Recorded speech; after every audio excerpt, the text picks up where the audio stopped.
வணக்கம் மாணவர்களே.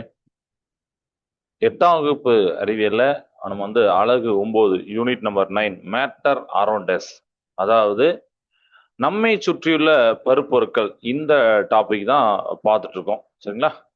இன்னைக்கு நம்மளுடைய அன்றாட வாழ்க்கையில இருக்கக்கூடிய ஒரு அற்புதமான பொருளை பத்தி இந்த கிளாஸ்ல நாம பார்க்க போறோம். சரிங்களா? சரி. ஸோ இப்போ அந்த கிளாஸ்க்குள்ள போறதுக்கு முன்னாடி, என்ன டாபிக் பார்க்கறதுக்கு முன்னாடி என் கையில இருக்கக்கூடிய சில பொருட்களை பாருங்க. இது எல்லாருமே அன்றாட வாழ்க்கையில நீங்க டே டு டே லைஃப்ல பார்த்திருப்பீங்க. கரெக்டா? ஆணி பார்த்திருப்பீங்க. ஓகே. அண்ட் இன்னொன்னு எல்லாருமே யூஸ் பண்ணிருப்பீங்க, பென்சில். இந்த பென்சில்ல கருப்பு கலர்ல ஒருத்தர் இருக்காரா, கிராஃபைட் அப்படின்னு பேரு. கருப்பு கலர்ல அவரை வச்சுதான் எழுதுவோம், அப்படிதானே? ஓகே. இப்ப இந்த 3 பொருளை பார்க்கும்போது வித்தியாசமா பாயிண்ட்ஸ் நம்ம சொல்லலாம். என்ன சொல்லலாம் அப்படின்னா, எது ரொம்ப பளபளப்பா இருக்கு? இப்ப இவரு ஓரளவு பளபளப்பா இருக்கு. பட் நம்ம இங்க ஏன்னா 2 பேரும் ஒரே ஆள்கள் தான். அதனால இந்த 2 பேரும் பளபளப்பாங்க. இவரு இந்த கருப்பு கலர் அந்த அளவுக்கு பளபளப்பா இல்ல. கருப்பு கலர் மட்டும் பேசுறோம். இந்த பென்சில் வேண்டாம். ஓகே. அப்போ இந்த 3 பேர்ல இந்த 2 பேர் பளபளப்பா இருக்காரு. சைனியா இருக்காரு. யார் ரொம்ப ஸ்ட்ராங்கு? S, correct. இரும்பு ஆணி தான். இந்த 3 பேர்ல இந்த 3 பேர் இந்த கருப்பு கலர் ரொம்ப ரொம்ப வீக். லேசா கையை வச்சாலும் உடஞ்சிடாரு. நீங்க பேப்பர்ல வச்சு ரொம்ப அழுத்தினாலே உடஞ்சிடும். ஆனா இந்த ஆணியை வச்சு அழுத்து பாருங்க, இது உடையறா இல்ல. ஸ்பூனை கூட கொஞ்சம் ஹார்டா நம்ம இது பண்ணா என்ன ஆயிரும், வளைஞ்சிரும். கரெக்டா? ஓகே. சோ இது எதுக்கு சொல்றேன் அப்படின்னா, நம்மளுடைய மனிதர்களுடைய நாகரிக வளர்ச்சி, அதாவது நம்ம சிவிலைசேஷன் அப்படின்னு சொல்லுவாங்கல்ல, அந்த ப்ராக்ரஸ் ஸ்டார்ட் பண்ணும் போதே இந்த மாதிரி பல வகையான உலோகங்கள் மற்றும் அலகுகளோட கண்டுபிடிப்போட தான் தொடர்புடையது நம்மளுடைய மனித குல நாகரிகமே. ஏன்னா நீங்க அந்த வரலாறு உங்க சோசியல் எடுத்து பார்த்தீங்கன்னா, இன்னும் 10th 11th 9th 10th எல்லாம் படிக்கும்போது உங்களுக்கு அந்த சோசியல் இன்ட்ரெஸ்டிங்கா இருக்கும். வரலாறு எப்படி வந்துச்சு, நாகரிக வளர்ச்சி, இரும்பு எப்படி கண்டுபிடிச்சாங்க, சக்கரத்தை எப்படி கண்டுபிடிச்சாங்க, அதனால என்ன மாற்றம் நடந்ததுன்னு சொல்லிட்டு. சரிங்களா? சோ ரொம்ப இம்பார்ட்டண்டா இது இருக்கு. இது மட்டும் இல்லாம இப்போதைக்கு நம்ம சில நாடுகள் நம்ம சொல்றோம்ல, அந்த நாட்டுல உற்பத்தி செய்யறாங்க. இதெல்லாம் உலோகங்கள் அளவுகள்லாம் உற்பத்தி செய்யறாங்க. அந்த எந்த நாடு அந்த உற்பத்தி செய்யறதுல நல்ல ஒரு அழகா நிறைய ப்ரொடியூஸ் பண்றதோ அவங்களுடைய அந்த வளமைக்கான குறியீடு, அது இப்போ உங்களுக்கு சொன்னா கொஞ்சம் கன்ஃபியூஷனா இருக்கும். அதாவது இண்டெக்ஸ் ஆஃப் ப்ராஸ்பரிட்டி அப்படிம்பாங்க. அதை வச்சுதான் ஒரு நாட்டுல எந்த அளவுக்கு உலோகங்கள்லாம் தயாரிக்கிறாங்க, எந்த அளவுக்கு அளவுகள் தயாரிக்கிறாங்க அப்படிங்கிற அந்த அளவை வச்சு அது சொல்லுவாங்க. சரிங்களா? சோ இதுல இருந்து என்ன தெரியுதுன்னா, ஒரு நாட்டோடைய பொருளாதாரம், எக்கனாமி, அந்த நாட்டுல இருக்கக்கூடிய அந்த தங்கத்தோட அளவை வச்சுதான் மெஷர் பண்றாங்க. சரிங்களா? அதாவது amount of gold in its reserve. ஒவ்வொரு நாட்டையும் கொஞ்சம் கொஞ்சம் ரிசர்வ் பண்ணி வச்சிருப்பாங்க கோல்ட. ஏன்னா அந்த நாட்டோட பொருளாதாரமே அதை டிபெண்ட் பண்ணி தான் இருக்கு. ஸோ இப்போ இதெல்லாம் நான் சொன்ன அத்தனையுமே என்னது? உலோகங்கள், அளவுகள், மெட்டல்ஸ், நான் மெட்டல்ஸ். சரியா? நம்ம இந்த உலகத்துல இருக்கக்கூடிய தனிமங்களை, எலமெண்ட்ஸ நாம அதோடைய பண்புகளை வச்சு 3ஆ வகைப்படுத்துவோம். ஒண்ணு என்னன்னா மெட்டல்ஸ், அதுதான் உலோகங்கள். இன்னொன்னு நான் மெட்டல்ஸ், அதுதான் அலோகங்கள். சரியா? இது போக இன்னும் 3ஆவது ஒரு ஆளு வருவாரு, அவர் தான் உலோக போலிகள். அது நம்ம இந்த கிளாஸ்ல பார்க்க மாட்டோம், அடுத்த கிளாஸ்ல பார்ப்போம். உலோக போலிகள் அடிப்பாங்க. அத உலோக போலிகள். இதுக்கு பேர் மெட்டலாய்ட்ஸ் அடிப்பாங்க. மெட்டலாய்ட்ஸ். இதுக்கு இன்னொரு பேர் இருக்கு, செமி மெட்டல்ஸ் அப்படின்னு சொல்லுவாங்க. ஸோ நம்ம புக்ல மெட்டலாய்ட்ஸ் அப்படிங்கிறது இருக்கும், அதனால இதை அண்டர்ஸ்டாண்ட் பண்ணிக்கலாம். ஓகே. இந்த மாதிரி 3 வகையா பிரிக்கிறாங்க. இன்னைக்கு கிளாஸ்ல நாம மெட்டல்ஸ், உலோகங்கள், நான் மெட்டல்ஸ், அளவுகள், நடுவில் இருக்கக்கூடிய இயற்பியல் பண்புகள், அதாவது பிசிக்கல் ப்ராப்பர்ட்டி, அதோடைய யூசஸ் என்ன அப்படிங்கிற எல்லாத்தையும் நாம இன்னைக்கு கத்துக்கிட போறோம். ரெடியா இருக்கீங்களா? ஓகே. சோ ஃபர்ஸ்ட் இயற்பியல் பண்புகள் அப்படின்னா, பிசிக்கல் ப்ராப்பர்ட்டினா என்ன அப்படின்னா, இயற்பியல் பண்புகள், பிசிக்கல் ப்ராப்பர்ட்டி அப்படிம்பாங்க. ஒண்ணு இல்ல, நம்ம கண்ணால பார்க்கக்கூடிய, இப்ப நம்ம வந்து ஒரு இத கெமிக்கல் ரியாக்ஷன், அதாவது வேதி வினைகள் அடிப்படையில் நம்ம பேச போறது கிடையாது. கண்ணால பாக்குறது, இது உருண்டையா இருக்கு, இது வந்து வெள்ளை கலர்ல இருக்கு, இது ஸ்ட்ராங்கா இருக்கு அப்படி சொல்றோம்னா இதுதான் பிசிக்கல். சரிங்களா? இயற்பியல் பண்புகள் அடிப்படையில் நம்ம சொல்றது. சோ அப்படி பார்க்கும்போது இப்ப நம்ம மெட்டல்ஸ் நான் மெட்டல்ஸ்க்கு நடுவுல இயற்பியல் பண்பு எப்படி இருக்கு அப்படிங்கிற பார்க்க போறோம். மெட்டல்ஸ் எல்லாமே பாத்தீங்கன்னா பொதுவா, அதாவது நான் திருப்பி மெட்டல்ஸ் உலோகங்கள் எழுத வேண்டாம், அந்த ப்ராப்பர்ட்டி மட்டும் எழுதுறேன். மெட்டல்ஸ் இப்ப பார்க்க போறோம். சரிங்களா? மெட்டல்ஸ் எல்லாமே திண்ம நிலையில, அதாவது சாலிட்ல இருக்கும். அதாவது இயல்பான வெப்பநிலை அழுத்தத்துல, நார்மல் கண்டிஷன்ஸ்ல. நீங்க கண்டிஷன்ஸ் மாத்தமும் வேற வரும். நம்ம நார்மல் கண்டிஷன்ஸ்ல இயல்பான நிலையில திண்ம நிலையில இருக்கும். பெரும்பாலான உலோகங்கள், பெரும்பாலான மெட்டல்ஸ் ஹார்டா இருக்கும். இப்ப நீங்க பாத்தீங்க ஆணி, அப்புறம் ஸ்பூன்லாம் ஆக்சுவலி ஹார்டு தான், அப்படிதானே? ஈஸியாலாம் வளைச்சிட முடியாது, ஹார்டு தான். சரிங்களா? அப்போ நல்ல கடினமா இருக்கு, திண்ம நிலையில இருக்கு. நீங்க அளவுங்கள் அப்படின்னு அங்க பார்க்கும்போது, அத இந்த மாதிரி எழுதுறேன். அளவுங்கள் அப்படின்னு பார்க்கும்போது இயல்பான வெப்பநிலை அவர் 3 விதமான வடிவத்தில் இருப்பார். அதாவது திண்மமாவும் இருப்பாரு, வாயுவாவும் இருப்பாரு, திரவமாவும் இருப்பார். சரிங்களா? இயல்பான, அதாவது இயல்பானனா நம்ம ரூம் டெம்பரேச்சர்ல அர்த்தம். ரூம் டெம்பரேச்சர்ல, அறை வெப்பநிலை 3 நிலையிலும் காணப்படுவார். உதாரணத்துக்கு சல்பர். சல்பர் அப்படின்னா தமிழ்ல கந்தகம். இது ஒரு எக்ஸாம்பிள். பாஸ்பரஸ். இப்போ இந்த பாஸ்பரஸ் இந்த வார்த்தையில நீங்க கேள்விப்பட்டிருப்பீங்க. இந்த பாஸ்பரஸ் பாத்தீங்கன்னா திட நிலையில இருக்கும். புரோமின் ஒரு ஆள் இருக்காரு, புரோமின். ஓகே, இவர் பாத்தீங்கன்னா திரவ நிலையில இருப்பார். ஓகே, இதே மாதிரி நம்ம சுவாசிக்கக்கூடிய ஆக்சிஜன், ஹைட்ரஜன், நைட்ரஜன், இவங்க எல்லாமே வாயு நிலையில இருப்பாங்க. சோ அதனால திண்மம், வாயு, திரவம் எந்த வடிவத்தினாலும் இருக்காங்க. சரிங்களா? அண்ட் இவர் ஹார்டுன்னு சொல்லிட்டோம். யார? நம்ம உலோகங்களை. அளவுங்கள் வந்து இதுக்கு ஆப்போசிட்டான ஆப்போசிட்டான ப்ராப்பர்ட்டி உள்ளவங்க. இவங்க மென்மையானவங்க, அதாவது சாஃப்ட். என்ன மென்மை?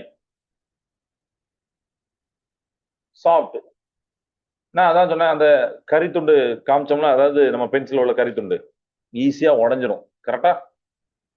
ஆனா இதுல ஒரு முக்கியமான விதி விலக்க நான் சொல்லிடுறேன், எக்ஸப்ஷன் ஒண்ணு சொல்லிடுறேன். வைரமும் ஒரு கரித்துண்டு தான். ஆனா டைமண்ட் எல்லாம் பார்த்திருப்பீங்க, எல்லாரும் கேள்விப்பட்டிருப்பீங்க, அப்படிதானே? படத்துல கூட பார்த்திருப்பீங்க. நீங்க மேபி கோல்டு கடைக்கு போனீங்கன்னா வைரத்தை பார்த்திருப்பீங்க. வைரம் வந்து ஆக்சுவலி ஒரு கரித்துண்டு தான். ஓகேவா? அதோடைய ஒரு வடிவம் தான் அது. இது கார்பனுடைய ஒரு வடிவம். வைரம், டைமண்ட் இயற்கையில் கிடைக்கும் பொருட்களிலேயே மிகவும் கடினமானதுன்னா வைரம் தான். இத நிறைய போட்டி தேர்வுகள், காம்படிட்டிவ் எக்ஸாம்ல கூட கேட்டிருக்காங்க. 4 ஆப்ஷன் கொடுத்து இயற்கையிலே மிக கடினமான கிடைக்கும் பொருட்கள், மிக கடினமான பொருள் எது அப்படின்னு சொல்லி டைமண்ட், இரும்பு அந்த மாதிரிலாம் கொடுப்பாங்க. டைமண்ட் தான் ஆக்சுவலி ரொம்ப கடினமானது. சரிங்களா? இதெல்லாம் வந்து வைரம், அந்த டைமண்ட் வந்து சொல்லிட்டேன் கரிதான் அப்படின்னு சொன்னேன். ஆனா அதுதான் எக்ஸ்பிரஷன். சரிங்களா? அதுல வந்து ஹார்டா இருப்பாரு. இதுல பாக்குறோம். ரெண்டாவது, அடுத்து நம்ம பாக்குறது என்னன்னா பளபளப்பு, அடர்த்தி, அதாவது லஸ்டர் அப்படிம்பாங்க. லஸ்டர்னா பளபளப்பு. சோ உலோகங்கள் பளபளப்பா இருக்கும். சரியா? உலோக பளபளப்பு, மெட்டாலிக் லஸ்டர் அப்படின்னு கூட சொல்லுவாங்க. உலோக பளபளப்பு. நீங்க பாத்தீங்க ஸ்பூனு நல்ல பளபளப்பா இருக்கும், ஆணி பளபளப்பா இருக்கும். பொதுவாக உலோகங்கள் அதிக அடர்த்தி கொண்டவை, ஹை டென்சிட்டி, அதிக அடர்த்தி கொண்டவை. டென்சிட்டி, சரியா? டென்சிட்டி கொண்டவை. அதுக்கப்புறம் இந்த உருகுநிலை, கொதிநிலை அப்படின்னு பார்க்கும்போது அதிக உருகுநிலை, அதாவது மெல்டிங் பாயிண்ட் அப்படின்னு சொல்லுவாங்கல்ல, உருகுநிலை. அது கொதிநிலைனா பாயிலிங் பாயிண்ட், கொதிநிலை. இதை கொண்டுள்ளது, உலோகங்கள் கொண்டுள்ளது. சரிங்களா? நீங்க வந்து டக்குன்னா அதை வந்து உரிக்கிற முடியாது, கொஞ்சம் அதிகமா அவருக்கு பாயிண்ட் அதிகம். ரொம்ப நேரம் ஹீட் பண்ணாதான் உருகும். அதனாலதான் நம்ம சொல்றோம். ஸோ ஆப்போசிட்ல அலோகங்கள் நான் மெட்டல்ஸ். ஸோ அவங்க இப்ப நம்ம அந்த பென்சில் மாதிரிதான் அவங்களுக்கு வந்து பளபளப்பு அற்றது. அதாவது அவங்க லஸ்டர் அது கிடையாது. பளபளப்பு அற்றது, டல்லா இருப்பாங்க. ஆக்சுவலி அததான் இங்கிலீஷ்ல டல் அப்படின்னு போடுவாங்க. டல்லா இருப்பாங்க. அதே மாதிரி உருகுநிலை இதெல்லாம் பாத்தீங்கன்னா இவங்களுக்கு வந்து குறைவு. சரியா? அவங்களுடைய பாயிண்ட் உருகுநிலை கொதிநிலை இவங்களுக்கு வந்து குறைவு. அதுக்கப்புறம் அடுத்து பாக்குறது தகடாகும் பண்பு, கம்பியாக நீளும் பண்பு. அதாவது மாலபிலிட்டி அண்ட் டக்டிலிட்டி அப்படிம்பாங்க. ஸோ தமிழ்ல வந்து இது என்னன்னா தகடாக மாறும் பண்பு. ஷார்ட்டா எழுதுறேன். இது வந்து கம்பியாக நீளும் பண்பு. கம்பியாக நீளும் பண்பு. உலோகங்களை நீங்க கம்பியால அடிச்சு, அதாவது சுத்தியலால அடிச்சு மெல்லிதான தகடா மாற்றலாம். நீங்க தங்க ஆசாரி எல்லாம் பண்ணுவாங்க. சுத்தி வச்சு டம்முன்னு அடிப்பாங்க. அப்பனா ஒரு தகடு மாதிரி மாறும். ஏன்னா அதுக்கு ஷேப்பா மாத்திரம். ஏன்னா அவரு கோல்டு ஒரு உலோகம் அப்படின்னா மெட்டல் அப்படின்னு தெரியும். ஸோ தகடாக மாறும் பண்பு மாலபிலிட்டி உலோகங்களுக்கு அதிகம். சரியா? உலோகங்களுக்கு அதிகம். ஓகே. ஸோ அதே மாதிரி அதனாலதான் இந்த பண்பின் காரணமாக தான் நம்ம அலுமினியம் வந்து மெல்லிய தகடாக மாற்றி சில்வர் ஃபாயில் கவரா வந்து பயன்படுத்துறோம். அதெல்லாம் அதுதான் காரணம். அலுமினியம் நம்ம அது சில்வர் ஃபாயில், அந்த அலுமினியம் ஃபாயில் சொல்லுவாங்க. நம்மளுக்கு ஆச்சரியமா இருக்கும். அலுமினியம் ஒரு மெட்டல் தானே, எப்படி ஒரு தகடா மாத்துறாங்க, ஷீட்டா மாத்துறாங்க, கவரா மாத்துறாங்கன்னா இது அதுக்கு அந்த பண்பு உண்டு. அதுவே கம்பியாகவும் மாத்தலாம். உலோகங்களை நீங்க இழுத்து மெல்லிய கம்பியாக மாற்ற தங்கத்துல நீங்க பார்க்கலாம். அப்படியே கம்பியா இழுப்பாங்க. கம்பியாக இருக்கக்கூடிய பண்பு தான் டக்டிலிட்டி. இதெல்லாம் உலோகங்களுக்கு இருக்கு. காப்பருக்கு உண்டு. காப்பர் ஒரு மெட்டல் தான், உலோகம். காப்பருக்கு இருக்கு. ஆனா அலோகங்களுக்கு இவை கிடையாது. அலோகங்களுக்கு இந்த மாலபிலிட்டியும் கிடையாது, டக்டிலிட்டியும் கிடையாது. கம்பியாக மாறும் தன்மையும் கிடையாது, தகடாவும் மாற்ற முடியாது. ஆனா அதுலயும் ஒரு விதிவிலக்கு இருக்கு. கார்பன் நிலைகள் மட்டும் கொஞ்சம் விதிவிலக்கு. அதை கொஞ்சம் இழுப்பாங்க. ஓகே. பொதுவானது நம்ம வந்து சொல்லலாம் அலோகங்கள் இதுதான். அதுக்கப்புறம் பாத்தீங்கன்னா இன்னும் 2 எண்ணம் இருக்கு. அருமையான ப்ராப்பர்ட்டி என்னன்னா, ஒண்ணு கடத்தும் திறன், கண்டக்டிவிட்டி. இததான் நீங்க ஹையர் கிளாஸ்ல தான் நிறைய படிப்பீங்க. கண்டக்டிவிட்டி தமிழ்ல வந்து கடத்தும் திறன். யார கடத்தும் திறன்? வெப்பத்தையும் மின்சாரத்தையும், அதாவது மின்னோட்டத்தையும் கடத்தும். உலோகங்கள் சூப்பரா கடத்துவார். சரியா? அலோகங்கள் அப்படின்னு சொல்லும் போது நம்ம அதை பாயிண்ட் ஸ்டாப் பண்ணி வச்சுக்கிறேன். ஃபர்ஸ்ட் இவர் குட் கண்டக்டர்ஸ். யாரு? உலோகங்கள். வெப்பத்தை நல்லா கடத்துவாரு, மின்சாரத்தை கடத்துவார். அப்படிதானே? இப்போ நம்ம புக்லயும் செயல்பாடு ஒண்ணுலாம் அதை கொடுத்துருப்பாங்க. அதுல பாத்தீங்கன்னா ஒரு மின்கலம் இருக்கும், ஒரு பல்ப் இருக்கும், சர்க்கியூட் கொடுத்துருப்பாங்க, ஒரு இரும்பு ஆணியை வச்சிருப்பாங்க. இரும்பு ஆணி வைக்கிறதுனால அந்த மின்சாரம் அந்த சர்க்கியூட்டுக்கு பாஸ் ஆகும், கனெக்ட் ஆகும். அந்த சர்க்கியூட்டை மூடிய சுற்றா இருந்தாதான் கரண்ட் போகும். நம்ம படிச்சிருக்கோம். அப்படின்னா அதனால விளக்கறியும். ஏன்னா அங்க உலோகம் வந்து ஆற்றலை கடத்துது, மின்னோட்டத்தை கடத்துது. சப்போஸ் நான் வந்து நீங்க ஒரு டவுட் வரலாம், சார் நீங்க இந்த பென்சிலோட நடுத்துண்டு இருக்கலாம், கிராஃபைட் லெட் அப்படிவாங்கல்ல, இதை வச்சா நடக்குமா சார்? ஏன்னா நீங்க ஃபர்ஸ்ட் இது அளவுன்னு சொன்னீங்க. நான் இந்த துண்டை வச்சு நடக்குமா, இந்த துண்டை அந்த ஆணிக்கு பதிலாக வச்சா வருமா அந்த ஆக்டிவிட்டியை பார்க்கும் போதுன்னா அப்பவும் விளக்கு எரியும். ஏன்னா இது மட்டும் விதிவிலக்கு. கிராஃபைட் என்பது கார்பனுடைய ஒரு வடிவம், நான் மெட்டல் என்றாலும் அது மின்சாரத்தை கடத்தும் ஒரு முக்கியமான விதிவிலக்கு. நீங்க மத்த அளவுகள்கிட்ட எடுத்தீங்கன்னா கடத்தாது அலோகம். சரிங்களா? ஆனா இது மட்டும் விதிவிலக்கு, அந்த கிராஃபைட் அப்படின்னு சொல்லக்கூடிய கிராஃபைலட் அப்படிங்கிறது. சரிங்களா? இது ஒண்ணு. அதுக்கப்புறம் சோனாரிட்டி அப்படின்னு சொல்லக்கூடிய ஒரு பண்பு. சோனாரிட்டினா ஒளி எழுப்பும் தன்மை. உலோகங்கள் நீங்க மணியை பார்க்கலாம். இல்லைன்னா இப்ப இந்த 2 ஸ்பூனு வச்சிருக்கேன். இப்ப 2 ஸ்பூன் வச்சு நான் வந்து உங்களுக்கு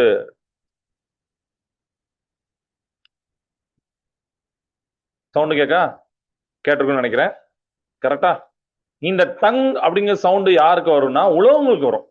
உலோகங்களை தட்டும் போது கணீர் அப்படிங்கிற ஒரு டங் அப்படிங்கிற ஒரு தனித்துவமான ஒளி வரும். அதாவது சோனாரிட்டி அப்படிங்கிறது ஒளி எழுப்பு தன்மை. ஸோ இதுக்கு வந்து அந்த பண்பு உண்டு உலோகங்களுக்கு. அதனால பாத்தீங்கன்னா நம்ம ஆலய மணிகள், டெம்பிள் பெல்ஸ் எல்லாத்துலயுமே இருக்கும் உலோகங்கள் பயன்படுத்துவாங்க. உலோக பாத்திரத்தை நீங்க ஸ்பூனால எப்பமா தட்டிப்பீங்க, தட்ட லேசா டங்குன்னு தட்டிப்பீங்க, இல்ல ஒரு ஏதோ ஒரு டம்ளர் டங்குன்னு தட்டிருப்பீங்க விளையாட்டு கூட, ரைட்டா? ஆனா நல்லா யோசிச்சு பாருங்க, ஒரு மரக்கறி துண்டு இருக்கு, மரக்கறி துண்டை தட்டி பாருங்க, என்னைக்கா ஒளி எழுப்பி இருக்கா? அப்படிதானே? சோ அது மரக்கறி துண்டை வந்து நம்ம நம்ம சும்மா வேற ஏதாவது வச்சு தட்டும் போது நம்ம ஸ்பூனால தட்டினா கொஞ்சம் சவுண்ட் வரும், அது வேற விஷயம். பட் மரக்கறி துண்டை வச்சு எதுவுமே சவுண்ட் வராது, அப்படிதானே? சோ அளவுங்களுக்கு ஒலி எழுப்பும் பண்பு இல்லை, அளவுங்களுக்கு ஒலி எழுப்பும் பண்பு இல்லை. சரியா? சோ இது உங்களுக்கு புரிஞ்சிருக்கும். இப்போ சில ஆக்டிவிட்டி நம்ம பார்க்க போறோம், அதுக்கப்புறம் மீதி உள்ளதுக்கு நம்ம கண்டினியூ பண்ணலாம். என்னுடைய ஸ்கிரீனை நான் இப்போ உங்களுக்கு ஷேர் பண்றேன். ஃபர்ஸ்ட் என்னுடைய ஆக்டிவிட்டியில ஃபர்ஸ்ட் சில நான் மெட்டல்ஸ் மெட்டல்ஸை நம்ம என்ன பண்ண போறோம்னா மேட்ச் பண்ண போறோம். ஸோ அதுக்கு என்னுடைய ஸ்கிரீனை ஷேர் பண்றேன். ஷேர் ஆயிட்டு இருக்கு. வந்துட்டா? இப்போ ஆன் பண்றேன். இதுல நமக்கு மெட்டல்ஸ் நான் மெட்டல் பத்தி உங்களுக்கு சொல்லிட்டேன், எப்ப இப்படிதான் இருக்கும் அப்படின்னு சொல்லிட்டு. பட் சில நம்மளோட அன்றாட வாழ்க்கையில பீரியாடிக் டேபிள் தனிம வரிசை அட்டவணை இருக்குல்ல, அதுல இருக்கிற எலமெண்ட்ஸ், நம்மளை சுத்தி இருக்கக்கூடிய எலமெண்ட்ஸ் தனிமங்கள் தான் இருக்கு. இதை நான் பொருத்த போறேன். சரிங்களா? ஃபர்ஸ்ட் கொஞ்சம் உங்களுக்கு, ஏன்னா இப்பதான் நீங்க தனிமங்கள் இதெல்லாம் நான் மெட்டல் பாக்குறதுனால கொஞ்சம் எது எது எதுக்கு வரும்னு தெரியாது. இப்ப நான் சொல்றேன், அடுத்தடுத்த கிளாஸ்ல ஆக்டிவிட்டி மூலயமா நம்ம அதை கத்துக்கலாம். மெட்டல்ஸ் இப்போ ஃபர்ஸ்ட் ஹைட்ரஜன். ஹைட்ரஜன் அப்படிங்கிற ஒரு வாயு, நம்ம ஆல்ரெடி சொல்லிட்டோம், மெட்டல்ஸ்ங்கிறவர் சாலிடா இருப்பார். ஸோ இவர் வந்து நான் மெட்டல்ஸ் அளவுங்கள். அதே மாதிரி இந்த ஆக்சிஜன் இருப்பார், ஆக்சிஜன் சேர்த்து போட்டுருங்க, ஈஸி.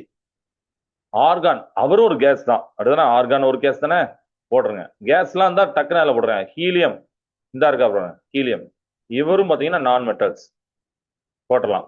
வேற ஏதாவது கேஸ் இருக்காங்க பாருங்க, கேஸ் இருந்தா ஃபர்ஸ்ட் அவங்க அங்க தூக்கி போட்டுருங்க நான் மெட்டல்ஸ்ல. இருக்காங்களா?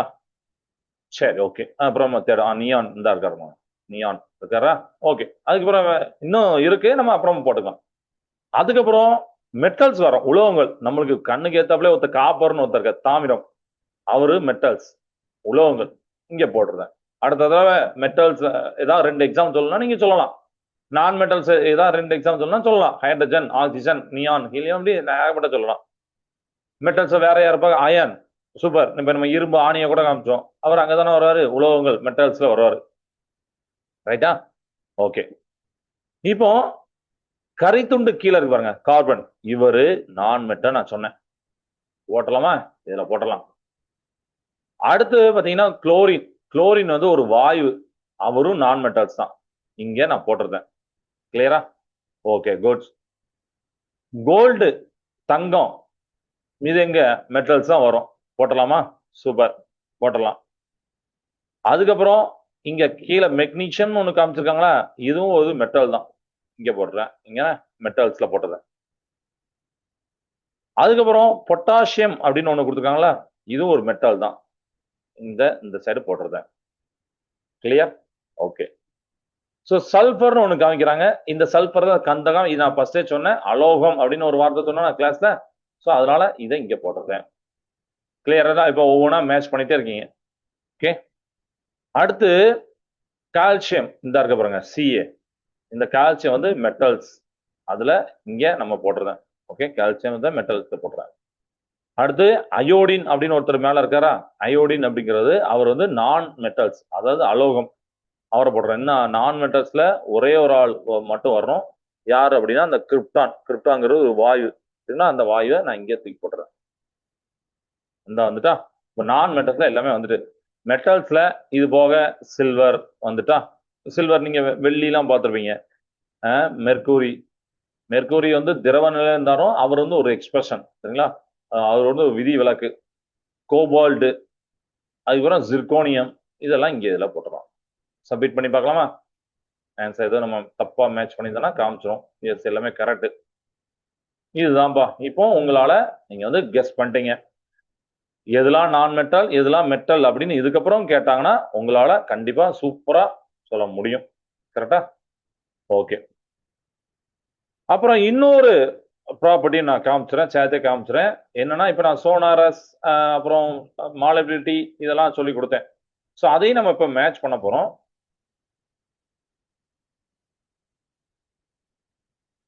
வந்துட்டா ஸ்கிரீன்? ஓகே.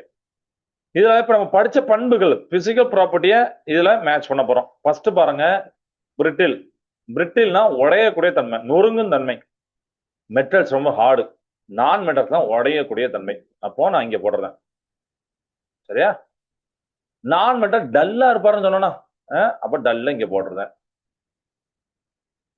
அப்புறம் சைனியா யார் இருப்பா? மெட்டல்ஸ் நம்ம ஸ்பூனு இரும்பு ஆணியா காமிச்சோம். சைனியா இருப்பார். ஓகே. அண்ட் அவர் ஸ்ட்ராங்காவும் இருப்பார். ஹார்டு அப்படின்னு போட்டதான் இது. இப்போ இது போக சில ப்ராப்பர்ட்டி இருக்கு. மாலபிள் அப்படின்னா பிளெக்சிபிள். நம்ம சொன்ன தகடாக மாற்ற முடியும்பா அப்படின்னு நான் சொன்னேன்னா, தகடாக யாரை மாற்ற முடியும்? மெட்டல்ஸ் தான் மாற்ற முடியும். நான் மெட்டல்ஸ் மாற்ற முடியாது. அதனால பிளெக்சிபிள் மாலபிள வந்து நான் மெட்டல்ஸ் உலோகத்துல போட்டிருந்தேன். இவன் 4 பேர் இருக்காங்க. ஒருத்தர் குட் கண்டக்ட் ஆஃப் எலக்ட்ரிசிட்டி, இன்னொருத்தர் புவர் கண்டக்ட் ஆஃப் ஹீட், இன்னொருத்தர் புவர் கண்டக்ட் ஆஃப் எலக்ட்ரிசிட்டி, இன்னொருத்தர் குட் கண்டக்ட் ஆஃப் ஹீட்.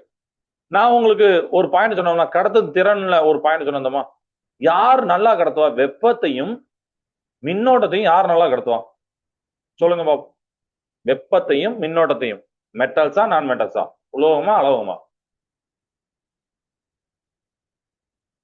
வெப்பத்தையும் ஒரே ஆள் தான். ஒரே ஆள் தான் அதை நல்லாவும் பண்ணுவாரு, இன்னொரு ஆளு அதை புவராவும் பண்ணுவார். ஒரே ஆளு வந்து ஹீட்டை நல்லா கனெக்ட் பண்ணிட்டு மின்சாரத்தை கடத்த மாட்டோம் அப்படிலாம் கிடையாது. S, correct. மெட்டல்ஸ் தான் எலக்ட்ரிசிட்டியை நல்லா கடத்தும். ஸோ குட் கண்டக்ட் ஆஃப் எலக்ட்ரிசிட்டினா மெட்டல்ஸ் உலோகங்கள் நன்றாக கடத்தும் மின்னோட்டத்தை. அவர் தான் ஹீட்டின் நன்றாக கடத்துவார். Good conduct of heats. அப்படிதானே? மீதி உள்ளது புவர் கண்டக்டர் அர்த்தம். அவர் வந்து அந்த அளவுக்கு மின்சாரத்தை கடத்த மாட்டாரு, ஹீட்டை கடத்த மாட்டார். போட்டுடலாமா? செக் பண்ணி பார்க்கலாமா? எதுவும் மிஸ் மேட்ச் பண்ணியிருந்தோம்னா காமிச்சிரும். எஸ், எல்லாமே கரெக்ட். இதுதான்பா மெட்டல்ஸ் அண்ட் நான் மெட்டல்ஸ்க்கு உண்டான ப்ராப்பர்ட்டியை நீங்க இப்போ கண் கூட பாத்தீங்க. வீட்டுல போய் திருப்பி ரீகால் பண்ணலாமா? ஓகே. நான் மெட்டல்ஸ் பாருங்க, good conductor, poor conductor, poor conductor bad conductor கூட சொல்லுவாங்க. ஸ்ட்ராங்கு, பிரிட்டில், சைனி, டல்லு, இதெல்லாம் நீங்க ஞாபகம் வச்சுக்கோ. இது சின்ன ஒரு கொஞ்சம் ப்ராப்பர்ட்டி மட்டும் பார்த்துருக்கோம். ஓகே, சரி, சூப்பர். இப்போ நீங்க வந்து அது உங்களுக்கு யூஸ்ஃபுல்லா இருந்திருக்கும். இப்போ உங்களுக்கு ஒரு டவுட் வரலாம், சார் இந்த உலோகங்கள் அளவுங்களை நான் எங்க சார் யூஸ் பண்ணுவேன்? ஏன் சார் ஒரே மாதிரி இருக்க வேண்டியதுன்னு அப்படி நினைக்கலாம். அப்படி இல்லை. ஒவ்வொரு இடத்துக்கும் ஒவ்வொன்று வந்து யூஸ் ஆக போகுது. இப்போ உதாரணத்துக்கு நீங்க மெட்டல்ஸ் யூசஸ் ஆஃப் மெட்டல்ஸ், உலோகங்களை எங்கெல்லாம் யூஸ் பண்ணலாம்? நம்ம எல்லாருமே பயணம், அதாவது நகரத்துல பயணம் வந்து பாலங்கள் கட்டியிருப்பாங்க. அடுத்தனா பாலங்கள் கட்டுறதுக்கு மெட்டல்ஸ் யூஸ் ஆகுது. அடுத்தனா எந்திரங்களுடைய பாகங்கள், அந்த மெஷின்ஸ் பார்ட்ஸ் தான் பாத்தீங்கன்னா இரும்பால தான் வந்து பண்ணியிருப்பாங்க. அடுத்தனா ஸோ அந்த பாலங்கள் அப்புறம் மெஷின்ஸ் இதுக்கெல்லாமே பாத்தீங்கன்னா அயான் இரும்பு தேவைப்படுது. அவர் ஒரு மெட்டல். நம்ம வீட்டுக்கு மேல ஒயர் இருப்போம், தாமிர கம்பிகள் தானே. மின் கம்பிகள், நாணயங்கள், நம்ம யூஸ் பண்ணக்கூடிய காயின்ஸ், இதுக்கெல்லாம் பாத்தீங்கன்னா காப்பர் தேவைப்படும். காப்பர்னா தாமிரம், தாமிரம் யூஸ் ஆகும்.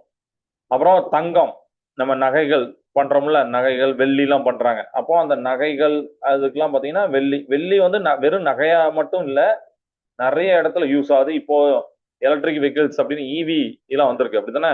அதெல்லாம் பாத்தீங்கன்னா வெள்ளி யூஸ் ஆகும். அப்புறம் சோலார் பேனல் அப்படின்னு கேள்விப்பட்டிருப்பீங்க, சூரிய மின்கலம் அப்படின்னு சொல்லிட்டு, அப்படிதானே? ஸோ அதெல்லாம் பாத்தீங்கன்னா இதுல வெள்ளி யூஸ் ஆகும் அங்கெல்லாம். சரியா? ஓகே.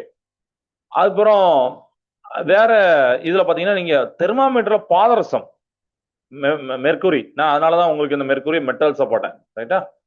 இது போக நம்ம ராக்கெட்டுடைய பாகங்கள்லாம் கடினமா இருக்கணும், அதே நேரத்துல லைட்டாவும் இருக்கணும். சரிங்களா? ரொம்ப ஸ்ட்ராங்கா இருக்கணும், உடஞ்சிடக்கூடாது. ஸோ அந்த மாதிரி ராக்கெட்ல பாத்தீங்கன்னா அலுமினியம் யூஸ் ஆகும்.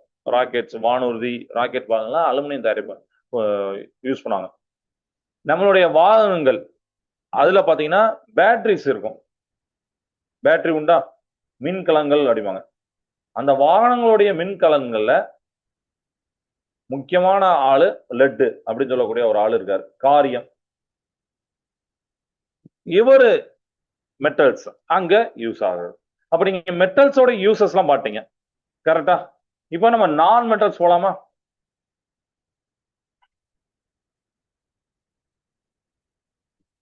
யூசஸ் ஆஃப் நான் மெட்டல், அளவுங்களுடைய பயன்கள்.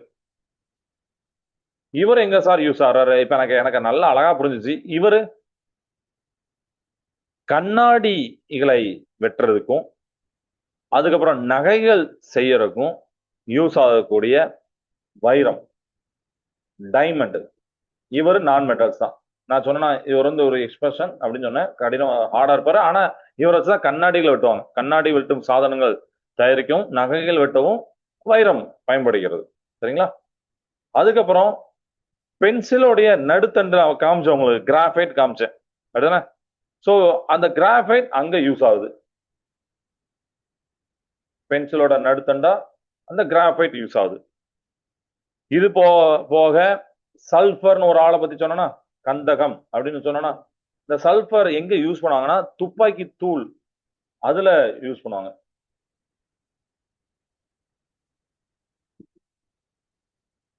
துப்பாக்கி தூள் தயாரிக்கவும் ரப்பரை வல்கனைஸ் செய்யவும் அந்த சல்பரை யூஸ் பண்ணுவாங்க. அதுக்கப்புறம் பாஸ்பரஸ், பாஸ்பரஸ எலி மருந்து, அதுக்கப்புறம் மருந்து, வெடிப்பொருட்கள் இதுலலாம் யூஸ் பண்ணுவாங்க. தீப்பெட்டி இதெல்லாம் பாத்தீங்கன்னா பாஸ்பரஸ் யூஸ் பண்ணாங்க. சரியா? சோ இத வந்து நம்ம இதுலயும் பார்த்தலாம்.